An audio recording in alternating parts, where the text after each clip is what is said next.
for 12 to 14 years and working for 3 governors, and for I think the longest length of time, not only Mississippi but in the United States.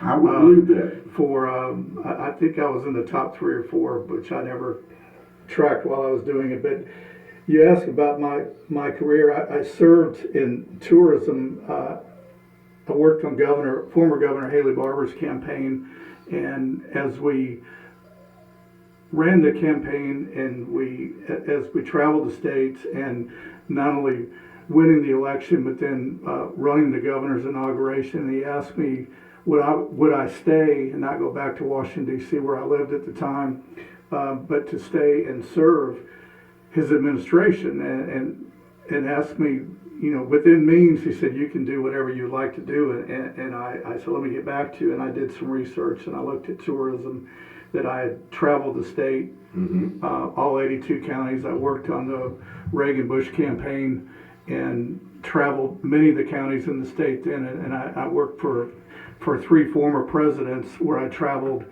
the country and the world. And I just felt like the travel that I could bring, that travel experience in promoting not only the United States, but the state of Mississippi, was a strength that I had. So looking forward to bring that to the state. But as I sit here, my first moment in tourism went after Governor Barbour made it official that I was going to be the next director. He said, well, the next phone call you're going to get from either us or from the state will be from Leland Speed. Right. And Leland's going to be your boss. He's the executive director of MDA. So I And waited. Leland was one of the top business leaders in the state for decades. He lives right here in Jackson, and he really helped to build many of the office buildings in downtown Jackson. His father had been a former mayor of Jackson, but Leland owned a Fortune 500 company, led a Fortune 500 company that was based here in Jackson. But he decided to work for the state for $1 a year, and he led the state's economic development efforts during that time.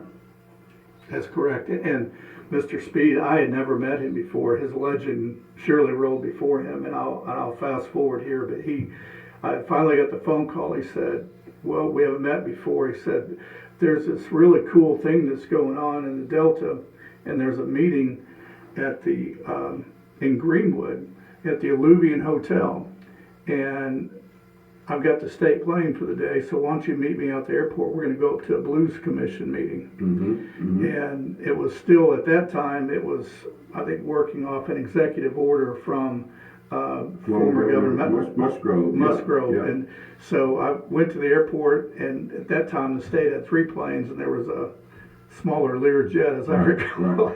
We made it to Greenwood about 13 minutes, and I remember sitting next to Mr. Speed, and just literally from the moment I met him, he talked of his dreams of tourism, all the things he wanted to accomplish, what the governor wanted to accomplish, and we were talking about the blues, and we wanted to go listen to the commission, but what the governor had dreamed. He asked about what I did for the state as what I did for the governor of the administration at the time. But one of our goals then was to reclaim the blues, reclaim. You know what? And I think you were in that meeting. Yeah, I was there. I didn't get to ride on the plane, But there was one extra seat.